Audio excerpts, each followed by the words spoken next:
Mga kakuratsa, terno ba ang lugaw at Starbucks? Thank you sa nagluto, nagpadala, nagpabaon. Hinatid na ako. Binigyan pa ng pagkain. Si ate tsaka si kuya. Thank you. Dito na ba natin kakain? Yes. Kain po tayo. Ito si birthday boy, oh. Kain. Happy birthday to you.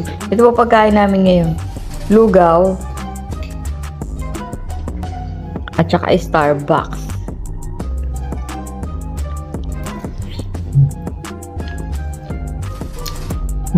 Chicken egg.